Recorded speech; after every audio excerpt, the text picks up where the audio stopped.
بسم الله الرحمن الرحيم إن الحمد لله والصلاة والسلام على رسول الله ما بعد. Brothers and sisters, I greet you with the warmest Islamic greetings of peace. Assalamu alaikum wa rahmatullahi wa barakatuhu. For those who don't know any Arabic, that basically means may the peace and blessings of God be upon every single one of you. Even if you don't believe God exists, even if you don't believe Allah exists, and there are people in this room who don't care, who have suspended those questions, or don't even believe in the deity or the divine. They don't believe, full stop, period. I don't want to know. But even if you don't believe, you must all thank Allah. Why am I saying this? Hamza, Tzortzis is crazy. That's true, that's a different topic. Why is Hamza Tzortzis saying, even if you don't believe in the divine, you must thank the divine? Even if you don't believe in Allah, you must thank Allah. Why am I saying this? Well, the reason I'm saying this is because Allah, as a result of Islam, gave us three important pillars of Western civilization. And without them, we wouldn't be a civilization. Number one, the presumption of innocence. Number two, tolerance. Number three, scientific progress, the scientific revolution in the 15th and 16th century. You don't believe me, do you? Well, let me tell you why. Islam is not just a religion, it's what we call a deen in Arabic, which means a way of life. It's a comprehensive idea, concept, and from it emanates various concepts and values to live our life and to form a unique, successful civilization. This is why Adam Smith, who is that very funny looking guy at the back of your 20-pound note, who is the 18th century founder of modern economics, he said that if it wasn't for the tranquility of the caliphate, the Islamic governance, the principles of Islam with regards to social political context, if it wasn't for those things, we would never have people within that society to look into the interconnecting principles of nature and develop and facilitate the Renaissance. Adam Smith. Even Thomas Arnold, a famous historian, he writes, it was Islamic Spain that was the key milestone for the facilitation of the Renaissance, the facilitation for the scientific revolution. So your iPad, your iPhone, what a stupid thing, the iPad. It's in between an iPhone and a laptop. We never really needed it, but they gave it to us, right? Consumerism.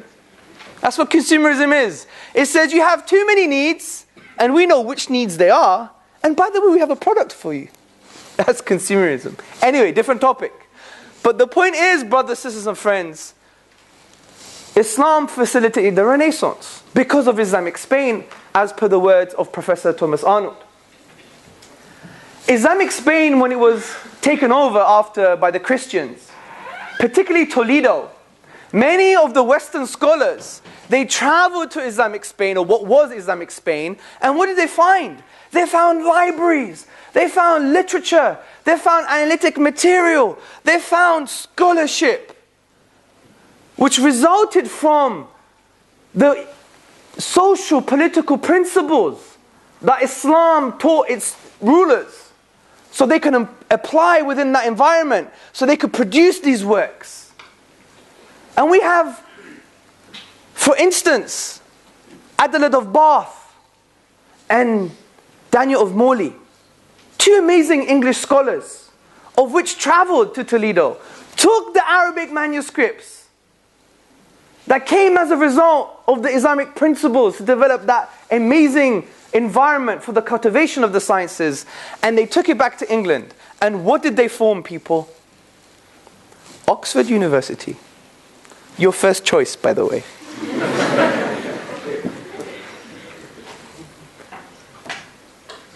And many of Western scholars, they traveled to Islamic Spain to translate these works, and hence it formed the basis for chemistry, for astronomy, for geology, and all these different sciences. So the Renaissance was as a result of Islam, which is as a result of Allah. So thank Allah, even if you don't believe in Him. The second point that I like to mention is the presumption of innocence. Every single one of you could walk into a court and say, I am not guilty. You have to prove me wrong. I didn't take that spliff. Isn't that right, bro? It wasn't me. It wasn't me. I thought it was herbal medicine. Yeah? The student outcry. You could walk into any court and assume innocence before you're proven guilty. And this was a direct influence from the Islamic tradition. King Louis IX, he is well known to have established the principle of the presumption of innocence. You're innocent before you're proven guilty. But before King Louis IX, when he took it from the Muslims, and I'm going to explain how, before he did that, to prove your innocence, you had to fight in a duel, or you'll be burnt alive, and if you survived, you're pronounced not guilty. King Louis IX met a monk, and this monk read the Quran, which is the book of the Muslims, and also read the prophetic traditions attributed to the Prophet Muhammad sallallahu alaihi wasallam, upon whom be peace. And he directly quotes a prophetic tradition with regards to justice. And we know, from a justice perspective, Islam was the first civilization that actually had a very strong element of justice and the presumption of innocence. It's in our tradition. This is why Richard W. Bullier, a historian, in his publication, The Case for the Islamo-Christian Civilization, says that justice was meted out impartially, irrespective of religious and status. This is where we have the likes of Jewish historians like Amnon Cohen in his book, A World Within. He says that although the Jews had the choice to go to the rabbinical court, they didn't want to go. They went to the Qadi, which means the Islamic judge. To the point, if you read some of these records, women would go to the Islamic judge and complain they're not getting enough money. We want more nafaqah. Nafaqah is an Islamic concept of maintenance for the woman. For her clothes, for her makeup. Because she doesn't have to pay for that, by the way. It's economic liberty for you. Her education, her house. And if the man can't afford it, the government does. Say that to David Cameron with the 90,000 almost homeless in Britain. So if you read the works of the academic Marcel Boissard in his article, essay, called The Probable Influence of Islam on the Presumption of Innocence, you see in detail how Islam facilitated the most important maxim in Western legal theory, which is you must be innocent before you're proven guilty. The next point is tolerance. We live in a secular society that preaches tolerance. It says you must tolerate the minority, you must tolerate each other, which is good, which is excellent. But the historians say, like Christopher Walker in his book, Islam in the West, this is a direct result of the Islamic tradition, because if you look into European history, what happened, people? You had religion saying to people, no, you can't say that, or you get a slap. It was a huge slap, because they had the 80-year wars, the 30-year wars, the massacre on St. Bartholomew's Day. Europe had an issue with religion, particularly in interpretation of the Catholic tradition. Now, we're not saying it's their fault, the Catholics' fault, no. But there was a reality between religion and the thinkers and the masses and people who wanted to break away from this. And as a result of this environment, you had the likes of Locke, Hume, Hobbes, Hugo Grotius, Samuel Pufendorf, and many others, who basically wanted to look into natural law in an individualistic sense, which basically means to divorce it away from God's perceived will for society. Because they said, religion's not working, God's not working, let's look at natural law and human rights and what is the self in an individualized sense, an atomized sense. Because therefore you won't need religion anymore. Because there's something inherent in an individual that transcends religious doctrine. Which was fair enough from that perspective. And Locke, who was attributed to write treatises on tolerance and his book on civil governance, he was directly influenced by Islamic philosophy and thinking. His main teacher, who he writes about this teacher that he loved to sit in his lectures, was who? Edward Pocock.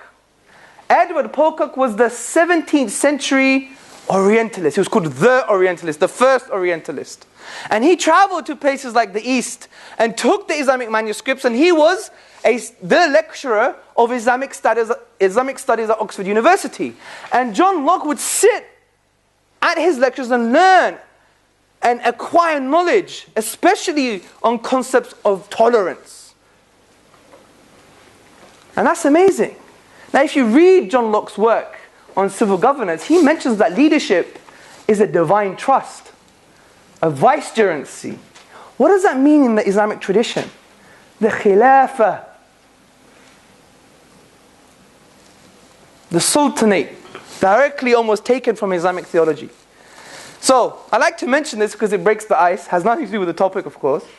But the reason I like mentioning this is because everyone's shocked. Islam gave us these things, so Islam is not an enemy anymore. It's not a foe, it's a friend. The Islamic tradition is a friend, not a foe, because it gave us the presumption of innocence. Thank Allah. It gave us tolerance. Thank Allah. It gave us the scientific revolution in the 15th and 16th century, the Renaissance. Thank Allah. So even if you don't believe in Allah, you must thank Him. Right? Because we got all these nice things from this imaginary deity. So let's go to the topic.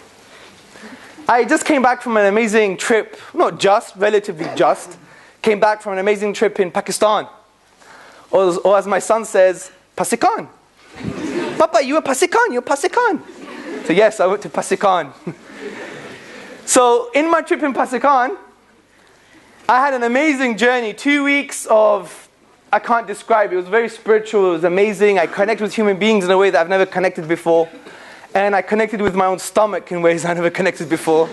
I had a chapli kebab. Do you know what chapli kebab is? It basically means a slipper kebab. And it was made of slippers, people. Because my stomach, I had some, don't want to get into the detail.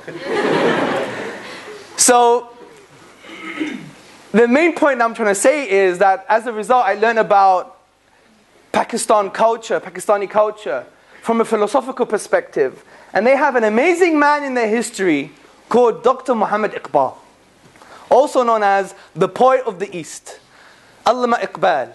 Who's heard of him? You probably learn his poems when you're children. He's an amazing character, and I've just read recently one of his amazing gems that made me speechless. And he said, and I'm paraphrasing, that in the East, our philosophy and thinking has been consumed by the question, does God exist? But then he says and asserts, I want to give everybody a new question, one that's relatively new, especially for the East. And that question is, does man exist? Saying it, my hairs are on end. Now the shallow amongst us will say, obviously we exist. Duh. Okay? Let me just really get that internal thinking out of your mind at the moment. Let me just wash it away for a bit, yeah? But what is Muhammad Iqbal trying to say? Forget the question, does God exist? I have a new question for you. Do you exist? Does man exist? The most profound question we don't even ask ourselves. We're always externally looking all the time. But what does the Quranic discourse say? وَفِي أَنفُسِكُمْ أَفَلَا تُبْصِرُونَ. And in themselves, do they not see? أَوَلَمْ يَتَفَكَّرُوا فِي أَنفُسِهِمْ. Do they not reflect within themselves the inner physiological and psychological and spiritual dimensions of man? But it's even further. And there is an even further question here, which relates to the question, who are you? Do you really exist, the sense of self, you? Are you you? Who are you? But these are profound questions. If I ask anyone in this room who you are, how are you going to answer that question? You're going to say, oh, I'm Pakistani or Pasikani. I'm Pakistani. I'm Indian. I'm Greek. That looks Pakistani. I'm a student. I'm a Muslim. I'm a Christian. I'm a human. All these abstract terms that we don't really internalize and we don't know what's going on. Because in reality, our sense of self is just a reaction. Because we're just a reaction to our upbringing. I'm my parents. I'm my DNA. I'm my biology. I'm my social, political circumstance. I'm from the West. I'm a Westerner. I'm from the East. I came to the West. So I'm a Westerner. God knows what I am. Identity crisis, confusion. So who are you? But these are profound questions, people. Who are you? And it reminds me of a famous American writer that once wrote, being born is like being kidnapped and sold into slavery. Because we're all slaves to these things, people. And you think you're special? You think you're unique? With the quiff on the left? Come on, man. Are we unique? Surely some people say we just matter, right? And if we just matter, then it doesn't really matter. Does it matter the universe existed? Does it really matter if it didn't exist or it exists? We're going to become worm buffet anyway one day, right? Who cares? Does it make any difference? What is this sentimentalism going on here? Why are you being so sentimental for? You're just a rearrangement of molecules. That's it. Who cares? Why attribute anything profound to yourself like morality or good and bad? It makes no difference. When there's a killing in Iraq, it's not an innocent person dying. It's just a rearrangement of molecules. So we're just a slave to these things, aren't we, people? We're just a slave, aren't we? But you don't like to think like that, do you? You're going to be a slave to these material, blind, deterministic processes? That I'm just a reaction to my society? To my upbringing? To my DNA? To social biological context?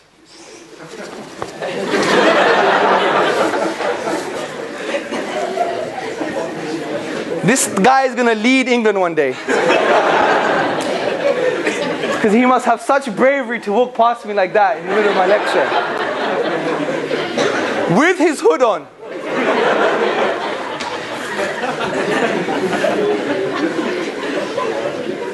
So, are we just a reaction to these things, people? But I know you don't want to think like that, and I believe you. Because I don't believe I'm a reaction to these things. But how are we going to free ourselves from these things, people? How do we free ourselves from these things? Because we're always slaves. Your whole concept of freedom, there's probably a secular society in this campus or a liberal society, what God knows what. And freedom is such a divine thing for them. It's like gospel truth. You must be free, liberty, freedom of speech. I'm free to do what I want, as long as it doesn't harm anyone. These concepts are very religious these days. But they're just bakwas. From the Pakistani perspective. Bak means like chit-chatter, right? But it's true. It's just philosophically they have no basis. Don't get me wrong. I like these principles, the Islamic principles, especially freedom of speech, which I'm so misquoted about. That freedom of speech or liberty to express yourself actually came from the 9th century in the Islamic tradition. Many people attribute liberty to express yourself from the Islamic tradition, so it's part of our heritage. But philosophically, from an absolutist perspective, we're all slaves. And there's 3 types of slavery in the Islamic tradition. Slave to the lower self, to your desires, to the nafs, to the ego. Slave to social processes, as the Quran says. Are you going to follow your forefathers, even if they were based on falsehood? Very existential question. You're just going to react to them? Who are you? Or you're a slave to God. And by being a true servant to the divine, you free yourself from these things. So in our pursuit of happiness and our pursuit for freedom, the light at the end of the tunnel is the divine from this perspective. And I challenge anybody from an existential point of view, what it means to exist, if they could challenge this process. You're either slave to yourself, to others, or to the divine. So I think Muhammad Iqbal had a very good point. But let's get straight to the topic. Does God exist? I think it's good to speak about these things in the beginning because it just breaks the ice. It shows that religion or Islam or Allah is not a concept that has not benefited mankind. And also, it makes us think within ourselves so we know that this topic is not just an abstract philosophical discussion because I'm not into intellectual gymnastics, okay? Or any other type of gymnastics, obviously, yeah? 110 kilos are a bit hard doing all those rope things, yeah? Whatever they do, yeah? So, does God exist? This is the perennial question. It's a very important question. Fundamentally, you don't really have to prove it. Why do you? Why do you have to prove that God exists? Why? From the Islamic tradition, there's an argument that we believe this is innate, which means fitrah. The fitrah is a concept from our tradition, from the Quran and the prophetic tradition, that gives us this axiom. It's a universal premise that we take, that we build our whole worldview. God exists, there is no argument.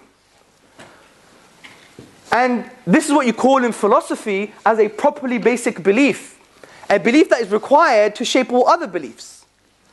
Just like in scientism, which asserts that everything must be verified or proven scientifically to be true. And the basis for that is based on faith. But you didn't know that. Does the real world exist? Does it exist? Does it exist? Of course. Prove it. Can't prove it. Because you're a clever guy. You know you can't prove the real world exists. How can you? Because then I could claim, well, maybe your brain is on Mars and there's 2 probes in there and that alien is making you think the way you think. The Matrix. I know Kung Fu. That's when you need the weed, bro, at that time. What a crazy film. Not that I advocate using weed, of course. So the point is, from this basic perspective, it's a properly basic belief. I don't need to prove it. You can't prove the basis of your knowledge. Why should I prove the basis of mine?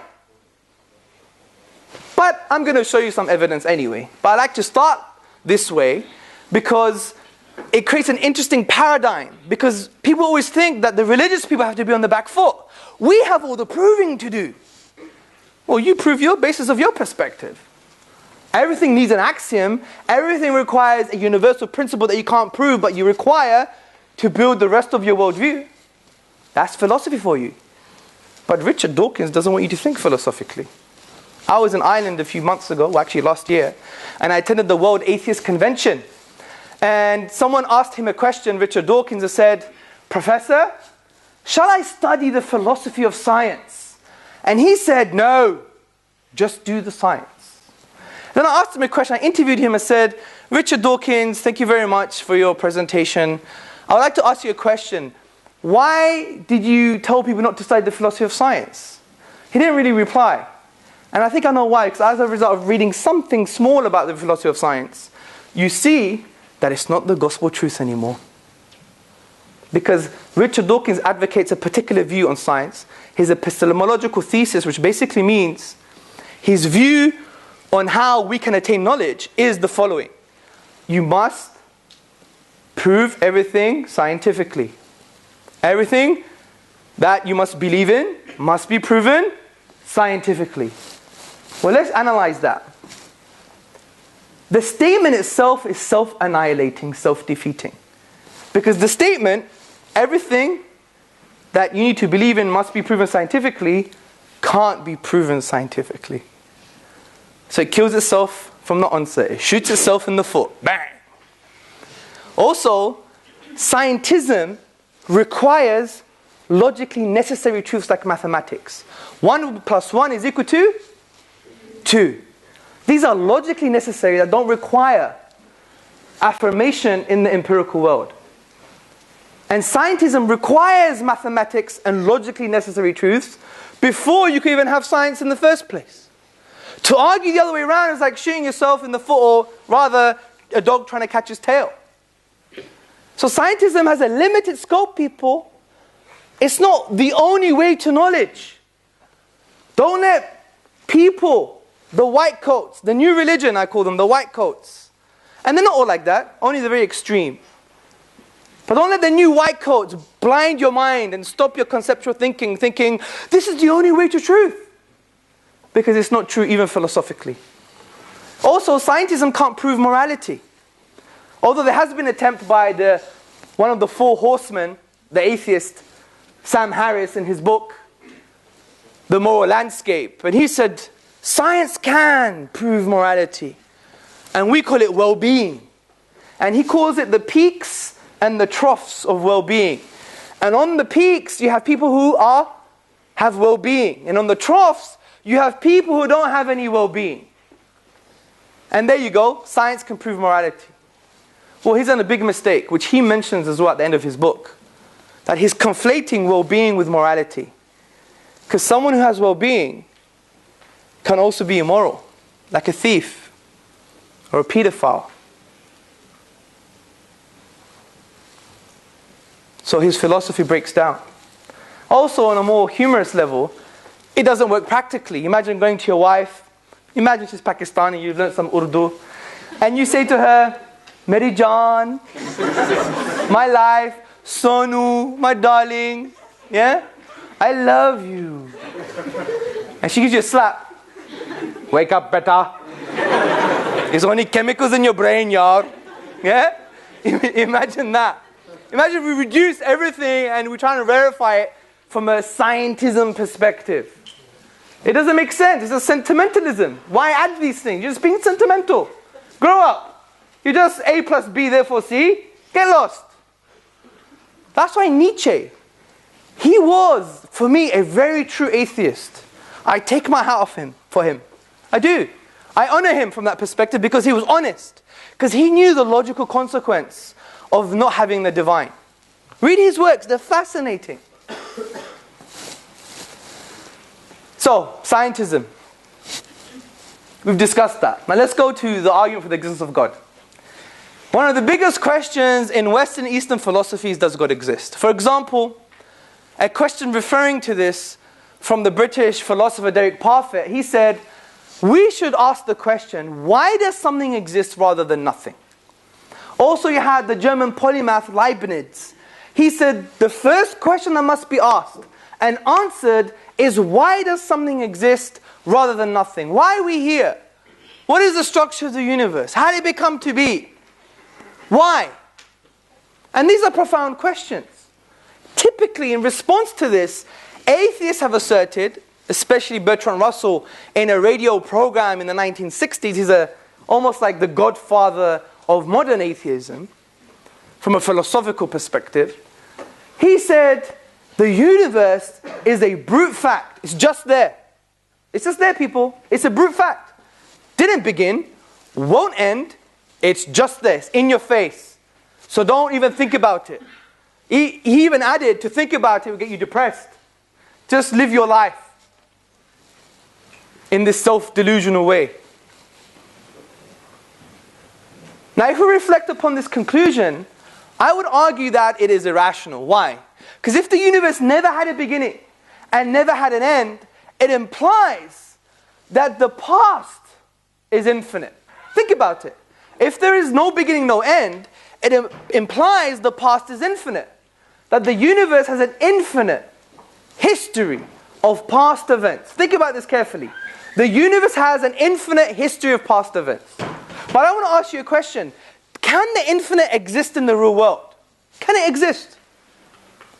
Well, it exists in mathematics, based on axioms and conventions.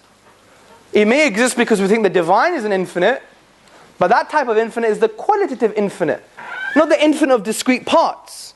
So can the infinite with discrete parts and segments actually exist in the real world? No.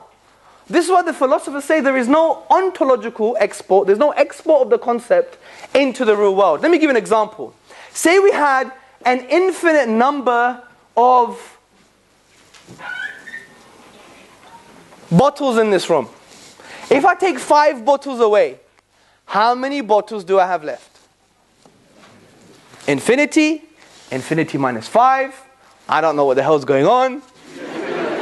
Yeah? Exactly. It leads to paradoxes and confusion. Let me give you another example. Say we had 100 bottles in this room, and at every possible moment, I add another bottle. Bottle 101, bottle 102, bottle 103, bottle 1,000,001. Very complex nursery rhyme. Who said the nursery rhyme? 5 green bottles. Yeah? You don't have any nieces or nephews? Come on. You were a kid once as well, you know. So, would I ever reach a number of bottles I could describe as infinite? No, because what about n plus 1? I could add another one all the time. So the potential from this perspective, rather the infinite from this perspective, is potential, it's never actualized. That's why Aristotle said that the infinite is just potential. It's never actualized. So if we apply this to the history of the universe must have a beginning, because the history of the universe is real. They are real things, past events. So therefore the universe must have a beginning. So all I'm saying is that the universe must have a beginning. Even from a scientific perspective, and this is just a supporting argument, it's not gospel truth, because science changes and evolves. But our current understanding of cosmology indicates there is a spatial-temporal boundary, which means that the universe is almost like a finite object.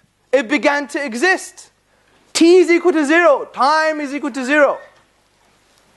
And we've heard of things like the Big Bang. Who's heard of the Big Bang? Good. And it's not that thing that happens after too many curries, okay? or in Shottingham. Yeah? In Nottingham, it's got a reputation for being Shottingham, isn't it? Yeah, Big Bangs. Yeah? Are you innocent folk, man? I'm from Hackney in London. Very dangerous place, okay? Who's heard of Hackney before? Good. What have you heard about it? It's the worst place in London. It's the worst place in London. Good. Just meet me outside after, yeah?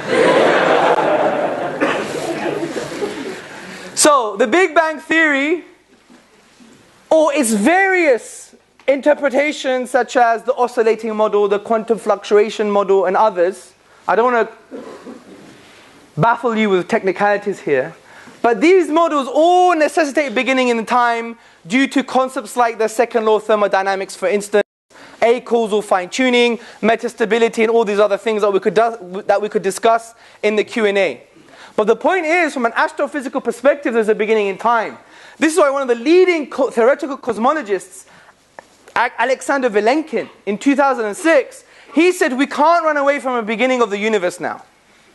So all we're saying here is that the universe began to exist. It came into being. The universe came into being. So from this perspective, there are only some possible explanations. There are only some possible explanations. These explanations are 3. If you could find any other explanation, please let me know. But the logical possible explanations are, the universe came from nothing, the universe created itself, or the universe was created. And interestingly, these are the principles that the Quran, the book of the Muslims, tell us about the creation of the human being. And from an exegetical perspective, understanding the Quran, these principles can be applied to everything that begins to exist.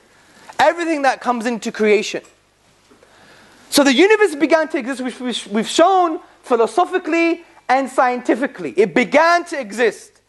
But how? Did it come from nothing? Did it create itself? Or was it created? These are the logical possibilities. And let's work together. Let's discuss the first point. Can the universe come from nothing? No, it can't. How can the universe come from nothing? Because out of nothing, what comes, people? Nothing. Kuch nahi. As you Pakistanis say. There's actually a famous saying in Pakistan, it's called much nahi to kuch nahi. If you don't have a moustache, you have nothing. There's another saying I learned about Lahore.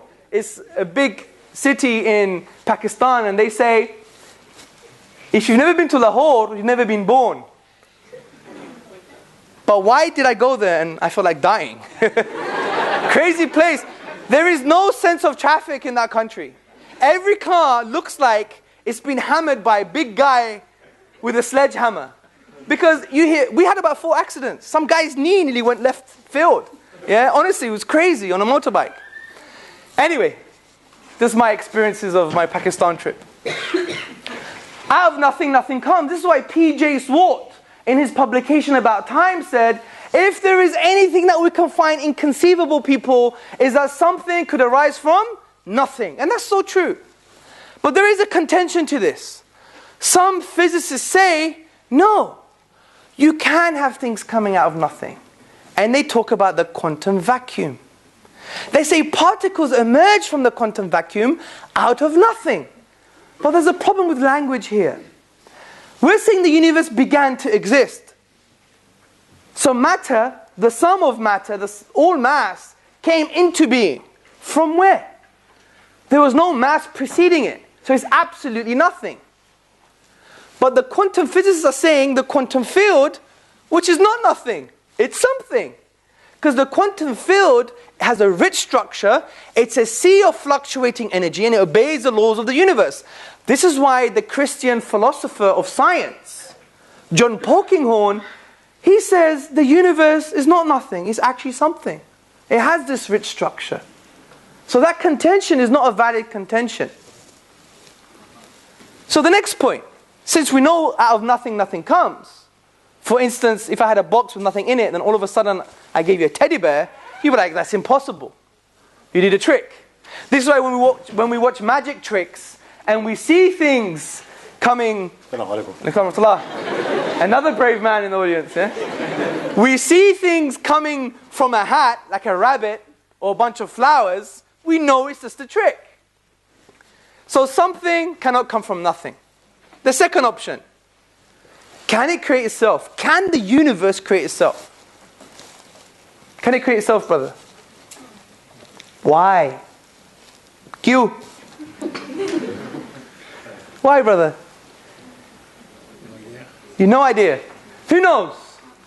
Yes? Because to create itself, it already has to exist. To create itself, it would already have to exist. A logician in the room. Stand up, young man. Sit down, young man. Obedience. You see that? He doesn't even know me from Adam. And even if your dad said that, you probably wouldn't stand up, yeah? Money kidding, thanks. It's very good. Because it implies that something exists and doesn't exist at the same time. That doesn't make any sense. Let me make it very easy for you. Can your mother give birth to herself? It'll be very messy, right? Don't even imagine it. Yeah? However, there is another contention. Here comes Stephen Hawking from left field. He writes in his new book, The Grand Design, which, funny enough, in his introduction, he says philosophy is dead. And when you read the book, it's full of philosophy. Interestingly, it's full of his philosophical interpretations of physics. The irony. Anyway, he says that because of the concept of gravity, the universe can self-create. This may be coherent mathematically, but the mathematics in physics has various interpretations in the real world. So the issue is he right? Well, philosophically, I think he's damn wrong. Not from an arrogant perspective, but what is the law of gravity? It's the force of attraction between two masses. So you need mass before you have mass. That's what he's saying. In a way, he's saying you have the universe before you have the universe. Now, frankly, all he's really saying is the quantum field with gravity, then the universe emerged. But all he's doing is just expanding the scope of the universe because the quantum field is part of the universe. So that's not a very healthy contention. So we've dealt with the universe can come at nothing. We've dealt with the universe cannot self-create. So what's the last possible explanation? That the universe was created. Or in a philosophical terms, whatever begins to exist has a cause. Whatever begins to exist has a cause. Small bang, because of my hand. Big bang, because of the divine hand. That's, do you see the point? Not to anthropomorphize the situation, yeah? So this is why whatever begins to exist has a cause. Now there is a contention here. And the reason I like mentioning contentions, because I want to move away from outdated atheist cliches and have a dialogue and have a discussion, okay? Now the final contention to discuss here is that the quantum field again, that there are subatomic events that happen without no prior causes apparently. Now this is not necessarily true, because what we see without any philosophical interpretation is things happening, and we just can't see a cause. You can't infer that there is no cause. And this is why there are two interpretations in physics. You have the indeterministic interpretation, which says these things happen with no causes, or you have the deterministic interpretation, which says these things have causes. And they're both epistemologically valid, which basically means, in terms of the theory of knowledge, they're both valid. But if you're a wise man with everything in human experience, when they begin to exist, they have causes, why would you negate that from the quantum perspective? It would be irrational to do so. Even Immanuel Kant, the famous philosopher, he even argued that for you to disagree with causality because of experience is actually denying your own experiences. Imagine that, it's self-defeating. To deny causality because of your perceptions or experiences is denying your very perspectives in the first place. And he gave the example of ordering your perceptions. And let me give you an example. I have the ability to see this, mashallah, very nice, handsome young man, to see this young man with the blue top, to see all the way at the back and see the gentleman with the beard. I can order my own perceptions. But if someone ran across this auditorium, I can only see his front before I see his back. And Immanuel Kant said that the reason that we know when we can order our own perceptions or not is because of the innate concept of causality. So to even attempt to say experience denies causality is equivalent of denying your experience in the first place. So you're nowhere. So we have a cause, people. We have a cause for the whole universe, which we could have mentioned very easily in 5 seconds. But we wanted to work through it, talk about reality. Do you know why? Because another atheist contention is God of the gaps. You don't know what's going on in the universe, so you just squeeze God in there as an explanation. But I think my discussion has shown it's not God of the gaps. Because we've worked with reality and had a discussion with using rational thinking, logic, and astrophysical evidence. So we know there is a cause. But what is the nature of this cause? Well, upon conceptual analysis, which basically means thinking deeply about this cause, thinking hard, being a critical thinker, what can we conclude? But if this cause created the physical universe, it must be aphysical. As the Quran says, لَيْسَ كَمِثْلِهِ شَيْءٍ. There is nothing like unto him. He is transcendent, outside of the universe. لَيْسَ كَمِثْلِهِ شَيْءٍ. Why? Because if he was just physical causes, then we'd have the absurdity of the infinite regress. Because if the physical universe was as a result of a physical cause, and then that physical cause was as a result of a physical cause, and that physical cause was as a result of a physical cause, and that physical cause was as a result of a physical cause, will we ever have the universe? No. Let me give an example. Say I want to give this gentleman who is tightening his bottle a big kiss on the forehead. Yeah? But before I do that, I have to ask permission from the very jealous brother on the right. And then he has to ask permission. And then the other brother has to ask permission. If that goes on forever, am I going to give him a smooch? No, oh, sorry, unfortunately, bro. Yeah, you see, I won't kiss him, right? And this is why it necessitates that this cause is aphysical, which also means then therefore eternal, because of the absurdity of the infinite regress. Not the infinity itself, but the infinite regress. Also, this cause must be intelligent, because it created the universe, and the universe has laws. Physical laws within the universe, like gravity. Who's going to deny that, people? No one. And it also has fine-tuning and constants, like the gravitational constant, and other constants. So lawgiver implies someone who has intelligence. Finally, this cause must have a will, must be able to choose. Why?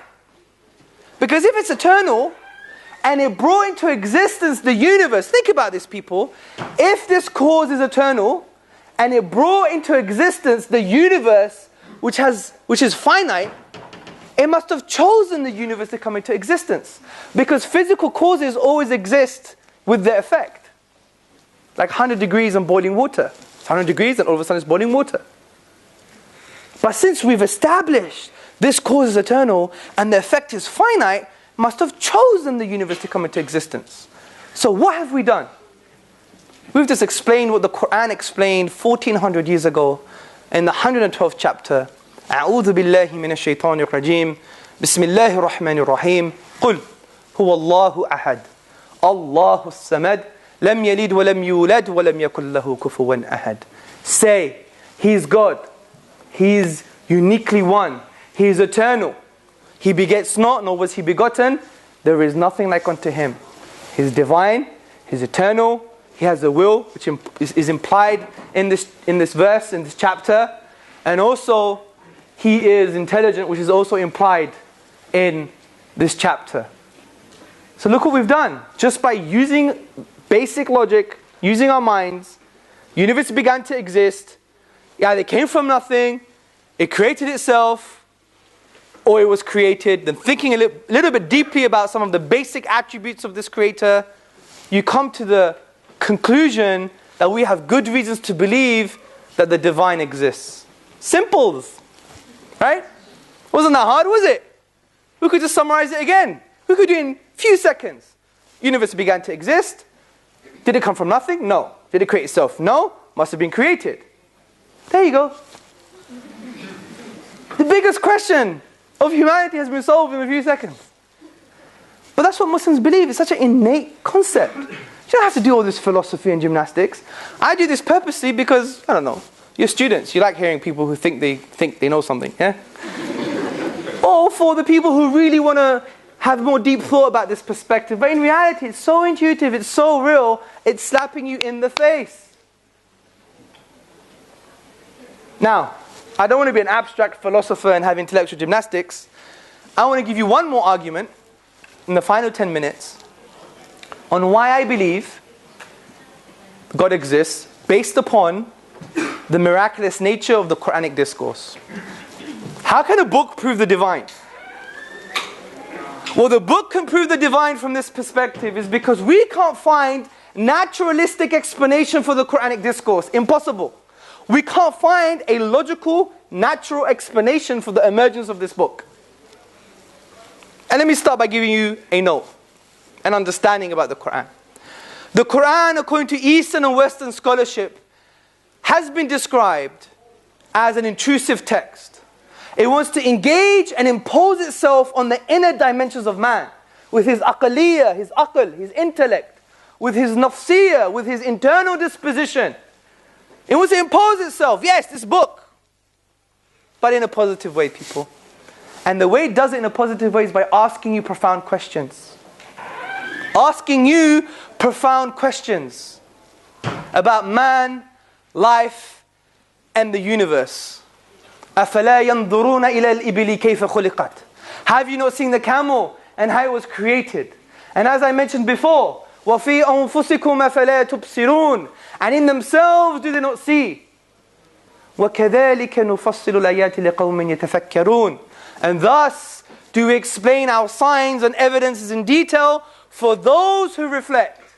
For those who reflect, people, the word يَتَفَكَّرُونَ, for those who reflect, comes from the Arabic triliteral stem فَكَرَى, which means in the classical dictionaries that the thing that you're reflecting upon, you must inquire deeply about the implications of that thing. The Quran makes mankind to think because we've been deluded with our immersive environments, with the iPhone, with alcohol, with TV, with drugs, with excessive entertainment. I'm not saying these things are bad. Well, the drugs maybe, unless it's for medicine. All these things have blinded us from the questions that we must ask ourselves. Who are we? Why are we? Whose are we? These are important questions that we just forget about. Just live your life, mate. That's what we say, don't we? Have a conversation with the typical cab driver in London. Oh, it's all bull. Anyway, yeah, beep, yeah. It's all bull crap, innit? Just live your life, mate. You want a pint? I'm not belittling him, but we all suffer from this. Xbox, immersive environment, I remember when I used to play Cossacks. Who's played Cossacks on PC before? Someone must have played. I love you, man. I'm telling you, me and you have a connection that no one else has now. Honestly. I would play that game, and I used to work for the police IT organization, but it's been disbanded now. It was a government organization. I was a project manager, and one of the senior police officers said, we play this game to develop our strategic thinking. So I bought it, and I start at 10 in the morning, and then I see my watch. It's 7 o'clock at night. Have you had that before? You're just on that game for hours? It's an amazing game. You take over everything. I always used to choose was it the Ottomans? Or no, the Algerians, right? You know, being a Muslim army and everything, yeah? Take over the world, yeah? You had all these tanks, and not tanks, you had these like medieval guns, and it was really funny. Anyway, but the point is, it was an immersive environment. It stops you thinking these critical questions. And this is why psychologists have a term called self-annihilationism, which means you self-annihilate, you self-destroy, which basically essentially means you don't like your sense of self, so you always have something to drink, you always have some drugs. Don't get me wrong, I'm not condemning or actually, I'm not saying there's something intrinsically wrong about people who may have a pint now and then or may do whatever the things they want to do. But the point is, when these things are excessive, it's self-annihilationism. Even music itself has that power. Do you know that? I was discussing this today with a gentleman, and I said, look, if you don't believe music has power, then dance with no music. Yeah? You could only act like a fool when you have music, right? Press pause on one of the YouTube clips when people are dancing. Don't they look stupid? Don't they look stupid? They do, isn't it? Because only music has that ability. And if you look at sports physiology, when someone has like excessively kind of like violent or aggressive or passionate or motivational music, they always do better. So it can alter your state. Imagine if it's things like, I'm going to kill you, rape you, you know, those kind of crazy music. And that's what they did with the Marines, didn't they? When they were shooting, whoever they were shooting, not to get political here, they had like, burn them, kill them, yeah, all that rock. And it creates that environment, changes your state. Anyway, so we forget about these questions, but the Quran, the eternal book from this perspective, makes us question, why are you? Where are you? Whose are you? Think about reality. But the Quran goes even further than this and challenges the whole of mankind with regards to its authorship. As it says in the second chapter, in the 23rd verse, وَإِن كُنْتُمْ فِي رَيْبٍ مِّمَّا نَزَلْنَا عَلَىٰ عَبْدِنَا فَأْتُوا بِسُورَةٍ مِّن مِّثْلِهِ وَادْعُوا شُهَدَاءَكُم مِّن دُونِ اللَّهِ إِن كُنتُمْ صَادِقِينَ. And if you are in doubt, people, talking to everybody who doubts, about this book, which we have sent down to our servant, referring to the Prophet Muhammad sallallahu alaihi wasallam, upon whom be peace, then bring one chapter like it, and call on your witnesses, and your supporters, and your scholars, and your philosophers, and your academics, and your thinkers, and your scientists, besides God, in kuntum sadiqeen, if you are truthful in your claim. Now we know this has something to do with the literary uniqueness of the Quranic discourse, but we don't have time, and it's another topic, maybe for another time. But let me just give you some interesting features of the Quranic discourse, which is not part of this discussion, but just to open your mind, to give you the window of opportunity to analyze and critically analyze this book. The Quran has an amazing numerical consonance, which basically means it has numerical coherence. This book was revealed over a 23-year period for specific times and places. One book. And this book was compiled together to have a coherence, a literary and numerical coherence in each chapter. Let me give an example. The term 7 heavens is mentioned 7 times in the Quran. The term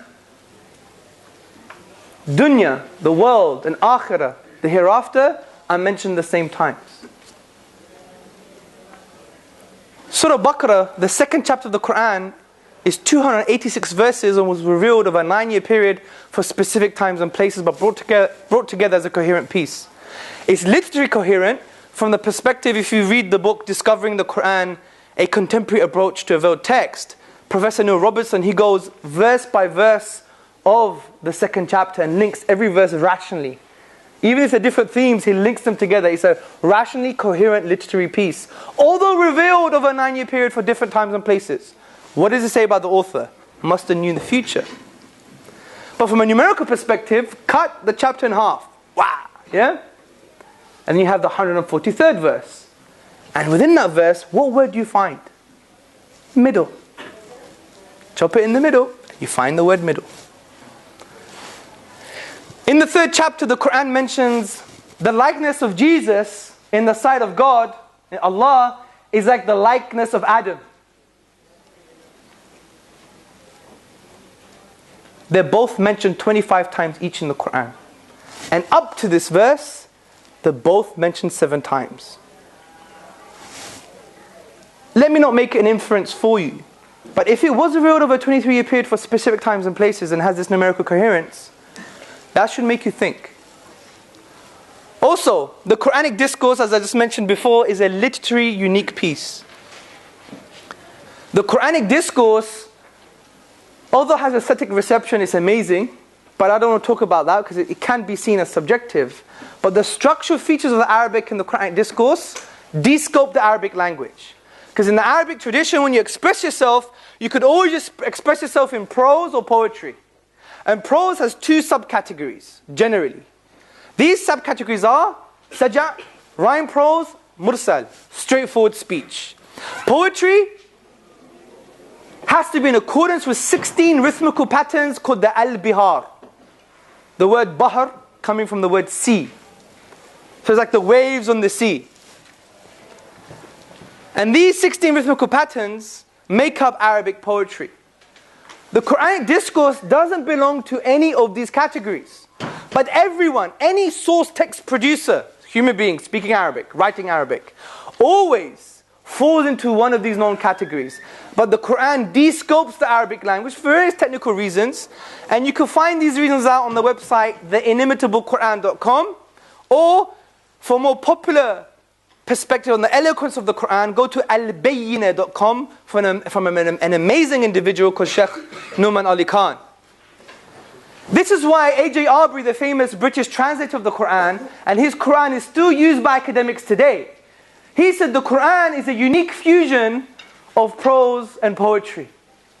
This is why Professor Bruce Lawrence, in his book, The Quran, a Biography, on page number 8, he said, as tangible science, Quranic verses are expressive of an inexhaustible truth. They signify meaning, layered within meaning, light upon light, miracle after miracle. Professor Martin Zamet from the Netherlands, he said the Quran is the most eminent written manifestation of the Arabic language. And the Quran came to challenge those best placed to understand the language, which was the Quraysh, the Arabs at the time of revelation. But they failed. This is why the famous linguist of the time, Walid ibn al-Mughira, he said, by God, this can't come from a human being. So again, an illiterate man, from an illiterate people, unlearned in the sciences of eloquence, to come out with a blazing new style, a new literary form of Arabic that hasn't been emulated today. As Professor Arbuthnot says, although several attempts have been made to challenge the Quran, none have yet succeeded. This should raise questions. And finally, not only is the Quran a literally coherent piece, not only is it a numerically coherent piece, not only is it a unique literary form, but also it is a book that agrees with reality.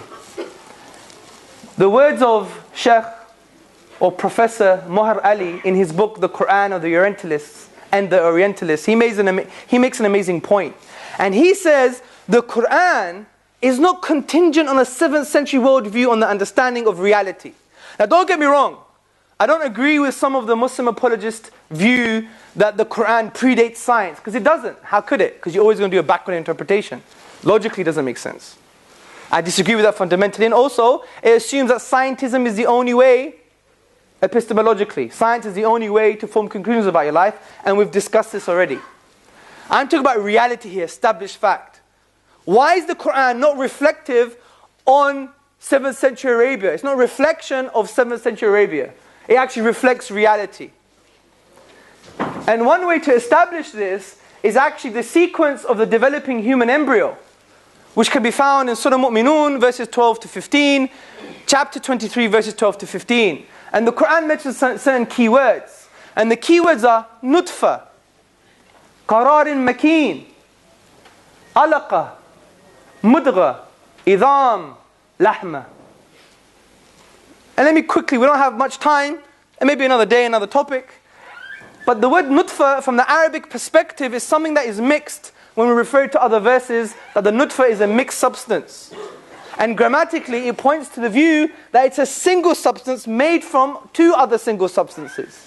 And we know in the prophetic tradition that the nutfa, which means a drop, liquid, semen, sperm, comes from the mother and the father. And we know from the Quranic perspective, this word nutfa is from the semen. So it's not a synonym for semen.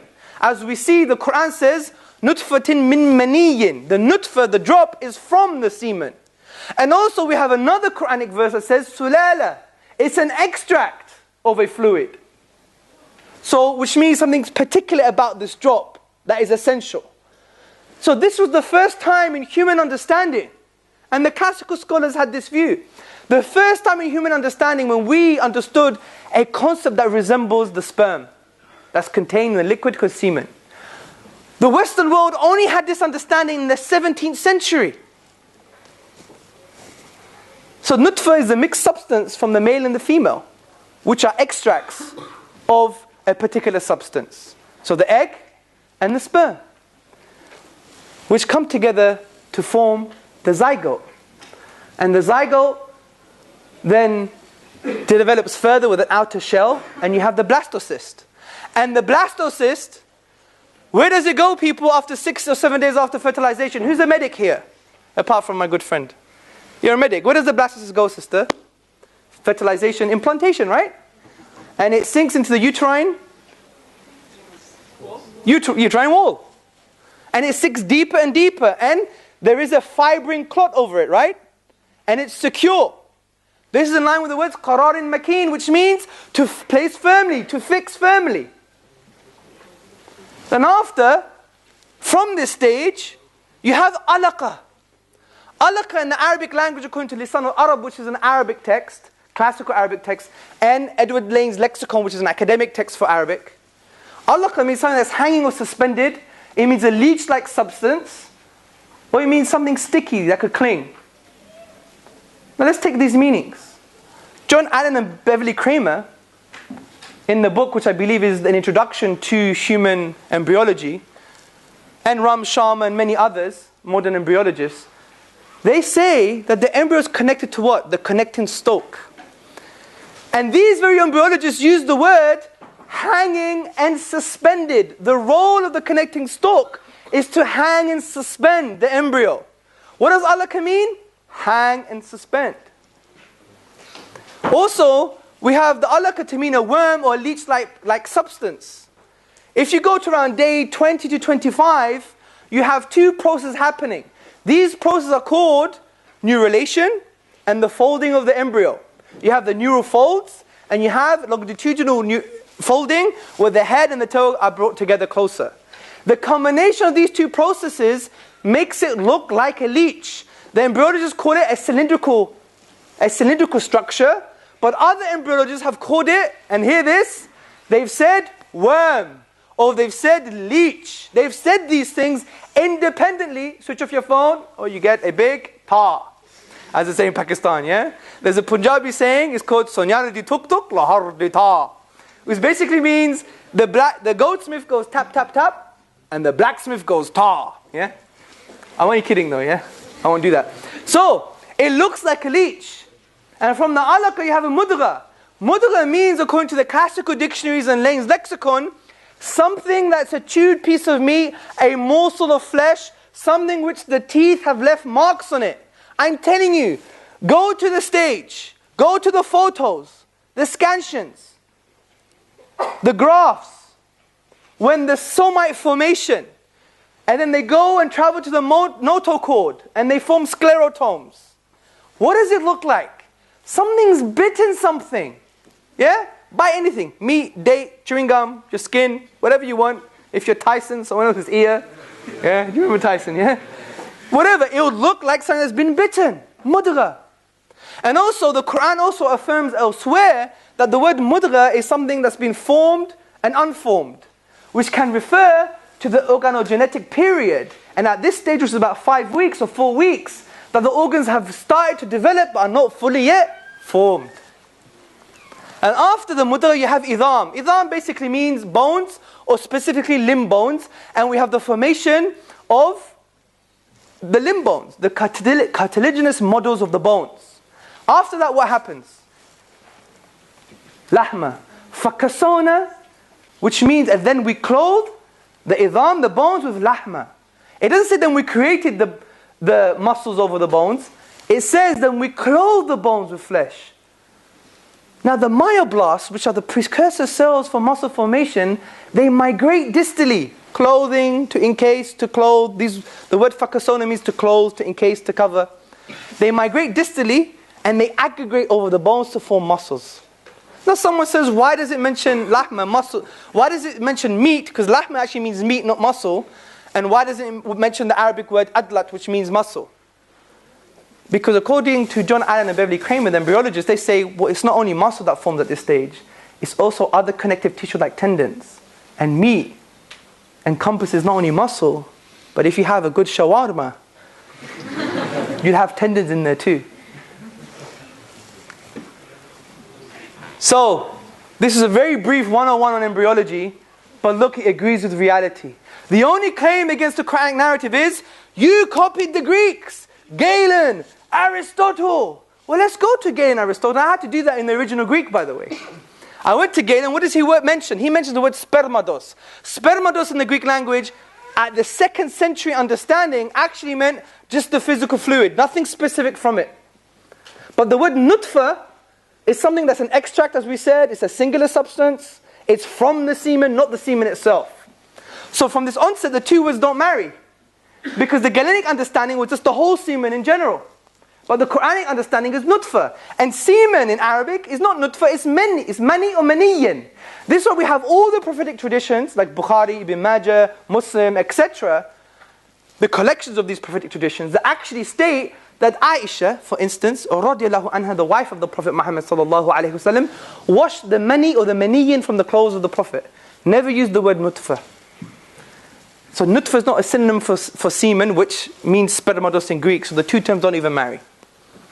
Let me give you another example. Galen, he says sperm comes from blood. Then he says the two semens mix, and after that it's mixed with menstrual blood. The Quran doesn't mention any of this. So the Quran knew, or the Prophet ﷺ knew what was right and left what was wrong. What does that imply? It supports our thesis. What about Aristotle? Aristotle had the ridiculous idea of that the semen mixed with menstrual blood. Menstrual blood in Arabic is not alaqa, it actually means it's hayd. Right? The Quran doesn't mention this. The Quran doesn't mention this. Also, Aristotle had a bizarre view that depending where the embryo is, it's going to be a male or female. If it's on the left, it's either male, or if it's on the right, it's either female. We could do a greater analysis of the situation, but the point is, the 7th century understanding was a Greek understanding, and they weren't even similar. To claim that the Prophet knew what was wrong, upon whom be peace, and kept what was right, actually opens a huge can of worms. It means he knew what was right, even though he was in the 7th century. So that should raise some questions. And the reason I said this is a sign for the divine, is because if you can't find a naturalistic explanation, it's a sign to the transcendent, to God, to Allah subhanahu wa ta'ala. Subhanaka Allahumma wa bihamdika, ashhadu an la ilaha illa anta wa astaghfiruka wa atubu ilayk. Assalamu alaikum wa rahmatullah. Thank you very much and your patience for listening. I think we have 10 minutes for questions. So, shall I just take the questions straight away? Yeah. Sure. Who has some questions? Yes, sir. Sometimes atheists also use this cause and effect to say that who created God? Did God created himself? In my opinion, this question is stupid and it's also logically flawed, because if we assume that this question is correct, it also leads to infinity, which is incorrect. And God is beyond the cause and effect, he just existed. I just want to know your opinion about this. Okay. You may have come late because we mentioned this in the presentation, and we said that could the universe be as a result of something else physical? And we said if that's the case, you have the absurdity of the infinite regress. And I gave some examples of kissing the man. on his forehead, if I have to ask permission forever, for infinite amount of time, an infinite regress of permissions, I will never end up kissing him. So to even claim to say who created God is equivalent of denying our very existence, because you would never have creation in the first place, something we already mentioned in the presentation. Thank you, brother. Any other questions? Yes, sister. I think you very brilliantly took us through and led us to the conclusion that there must be a creator and that this creation must be eternal, consubstantial, and have a will. But how do we use basic principles like that to prove that this God is necessarily good and forgiving and merciful and not just created and has good and bad? That's a very good question. See, in my humble view, there's two ways of doing this. Ibn Qayyim, rahimahullah, I think he was a 14th century theologian and scholar, he said the whole universe is an interplay of divine attributes. Okay? But you need a sound psychology and mind to actually guess them out. Because if you're really depressed and all you see is depression, it depends what glasses you see in the world. Like if I have yellow glasses, I see the wall as yellow. If you have blue glasses, it's blue. So we're arguing yellow, blue, blue, yellow, and then no one's understanding each other. Just take the glasses off. But if we have a sound disposition, then we can see into the world. When we see beauty, we know God is beautiful. And that's one of His names and attributes. But, however, I think the strongest view is the way to know who God is from this perspective is to go straight to the Quran. Because if you think about it, there's like a knocking on the door, okay? We don't know who's there. He's uninvited, or she's uninvited, or it's uninvited. It's 9 o'clock at night. You're having your hot chocolate. How are you going to find out who it is? Who is it? He or she tells you. So it has to come externally. This is why it's an evidence for external revelation. And what I've just discussed in the end of my presentation alludes to the fact why Muslims humbly believe that the Quran is this revelation. So if you could attribute to the transcendent, you could attribute to the divine, then what it says about itself is necessarily true. For instance, if it says it's all loving, it's all loving. If it says it's merciful, it's all merciful. But also we could see this in reality too. You could break down these names and attributes and actually see the mercy of God. For example, reflect upon the love that your mother has for you. Just reflect on that love. Reflect on the concept of human love. If you believe in the divine, if you believe in the Creator created that love. So what does it say about the Creator? It's loving. That's why Allah says He's al-wadud, which means the excessively loving. This is why we have the prophetic traditions that say that God loves you more than your mother does. And this is not anthropomorphism. This is saying, do you know the greater love than the love of a mother? No, I don't. But God loves you more than that. So I would say it has to be Quranic, it has to be based on revelation as well. And when we do that, then we see the purpose for evil. Then we see the purpose for good. And we see that actually we're not here just to have fun. We're not here to have a boogie and have a nice time. We're here as a test. The major chapters of the Quran say that life is here as a test. To see who's best in good deeds. To get this divine gift that God wants to give us, which is eternal bliss with Him. So it's your choice. Take it or leave it. Yes, brother. Does that satisfy somewhat? If you want to say, if you have another perspective, please say it. Do you have another perspective? Okay, go on. You said that a mother's love shows that God is loving. Yes. But before He created anything, what was it that He loved? If it's an internal attribute. Our theological standpoint with regards to the names and attributes of God, as per the mainstream book called Aqidah Tahawiyya, which is a fundamentals of faith book, appreciated by all schools of the theological spectrum, those ones and those ones, yeah, everybody, is that God, with regards to His names and attributes, He has those attributes even though He may not manifest them. That's our view on God, because He's not needy.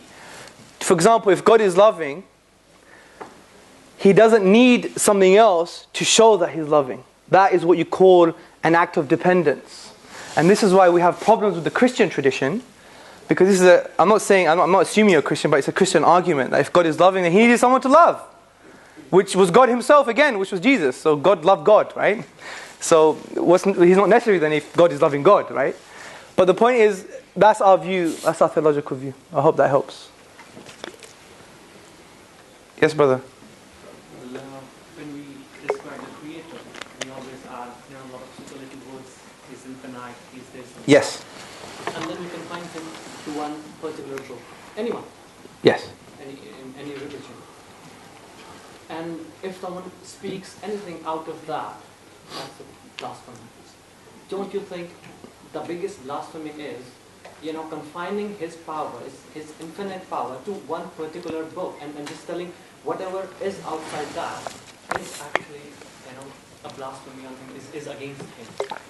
I don't know. You're a human being, right? Can you think like an elephant? Can a cat think like a rat?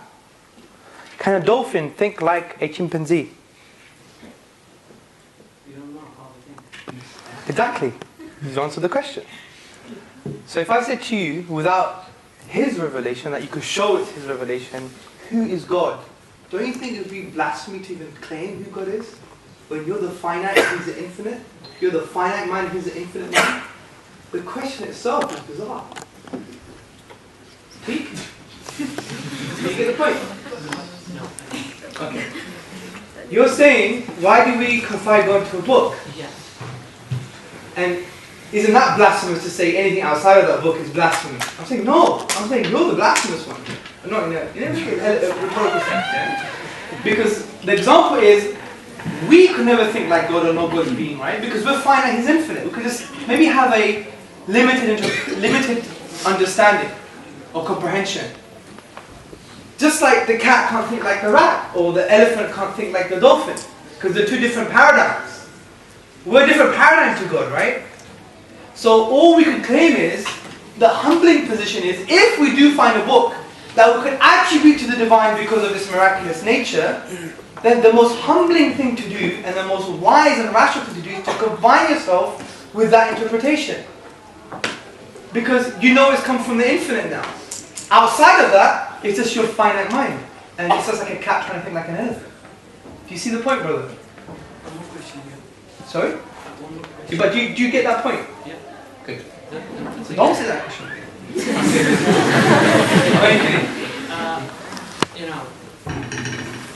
When we say someone is blasphemous or something, who gives punishment for that? Is it God?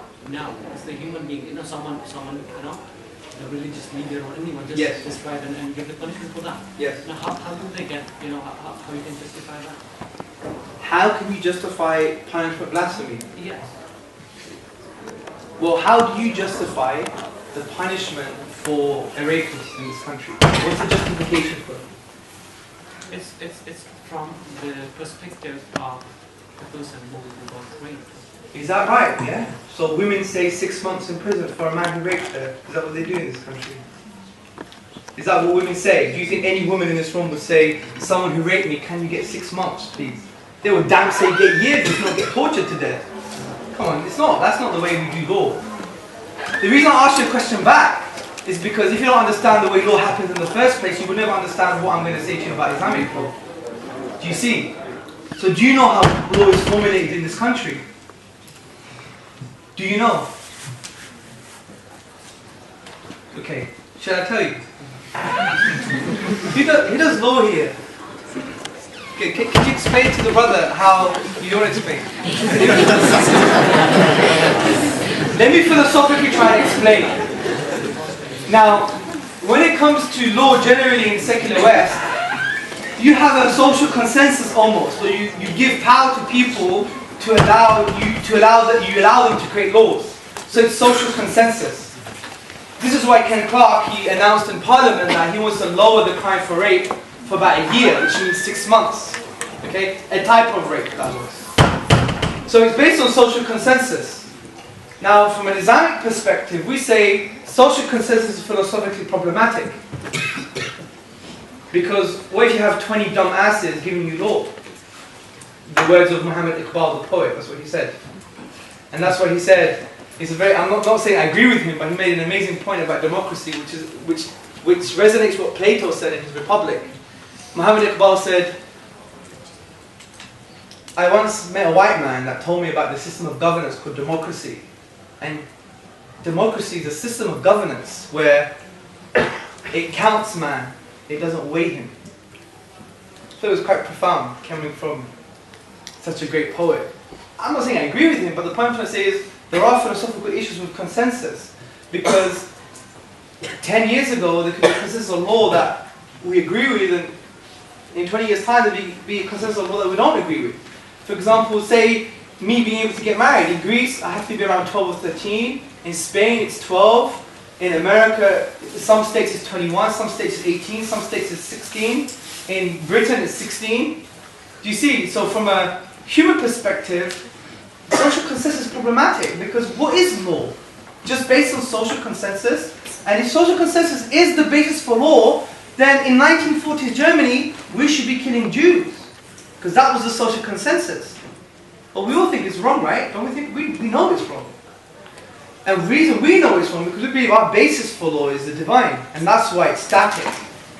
So, with regards to how do you explain people giving verdicts on laws and blasphemy and other things, then we have something that's philosophically more sound. It's come from the divine, rather than just human social consensus. Don't get me wrong, you have human agency and interpretation, which can lead to disasters as well. But if you look at Islamic history, 1,000 years of Islamic history, you see some very positive things. Like I mentioned about the Jewish historian saying that Jews wanted to live under Islam and go to the Qadi, the Islamic courts, rather than the rabbinical courts. So when we ask questions about the Sharia like that, we should have a bit more background reading on what is law in the first place, because it's easy to point the finger. Look what you guys say. You guys want to kill the apostate, which is generally not true anyway. Because who's read about? Do you know the conditions for the punishment of many of the so-called harsh punishments in Islam? Do we ever read about the conditions? We have a Fox News narrative on other traditions, on a 1400-year-old developed system. We have a Fox News narrative. What does Fox News say? It paints a caricature of a legal system. It says, you know, there's a man with a beard up to his navel, and there's a woman covered, and all you can see is one eye. And she has a sword down her cloak.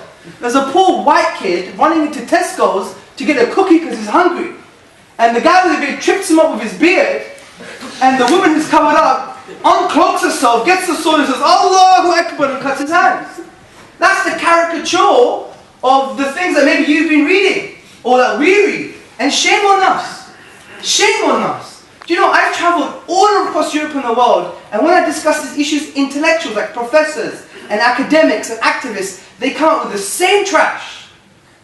And you know what I say to them? I'm not going to answer your question. Do you know why? You haven't even been bothered to Google it. Shame on you, because you just hate. What does it say about you as a human being? It means you've come here just to belittle, not to have a nuanced discussion. When I discuss about morality, I go into Mackey, Professor Mackey, the late atheist professor of morality. I read his works. Professor Thompson, Professor Norman. I read them because that's their view. Why would I create a straw man of someone else's tradition? But that's what we do by Islamic law all the time. You guys kill the adulterer, you do this, you do that. Yeah, but the point I'm trying to say, I'm not condemning you for that. I know, but to be honest, I don't care for now. Yeah? I have a wider agenda here, obviously, yeah? And my wider agenda is that we as human beings, when we approach any tradition, and even Muslims fail on this. Muslims, right, they will say democracy is crap, rubbish, intellectually backward, and they've never even read anything about democracy. Or they don't even know anything about it. You know, we may say liberalism is the source of social diseases. There might be an outdated cliche like that, whatever the case may be. Have you read John Stuart Mill? Even an A-level book, or even an article online. No, but we point the finger all the time. But when you point the finger, there's always three fingers pointing back. And that's what I'm saying, the Muslims got it wrong as well, and the other side has got it wrong. The way to demystify it is not to come with any intellectual, emotional baggage and then superimpose it on the narrative. We come as a blank canvas, right? I've heard this about you guys. Is that true? Or I haven't bothered to learn. Here I have an A-level basic textbook on Sharia. The reason I get passionate about this is because it's time now, people, especially at your age, for us to act like this. To not use intellectual, emotional baggage or our personal experience and superimpose it on someone else. Because I guarantee you, if I ask a Muslim in this room, atheist, and what do you think? Some of you be like this. Cold, abstract, not spiritual, reductionist. arrogant. I've asked this question before, I did it on Saturday, and I got those answers. And I said, shame on all of you. The Prophet Muhammad, upon him be peace, when he met someone else, he asked people, don't speak to me about them at all. I want to come as a blank canvas with these people. To really engage with them how they should be engaged with. So no wonder when we talk to atheists or people of other traditions, we never engage with them. You know why? Because we're always talking to the judgment that we have in our mind. We're never talking to the real human being. And we want people to engage with Muslims. Well, let's start engaging with them in that way. Maybe we could enroll them in our behavior. Anyway. Unfortunately, I think we have to finish on that point. How dare you, Tom? How dare you? I didn't even just come down from that passion. Thanks, bro. Hey, guys, God bless you, okay? Thank you very much for listening.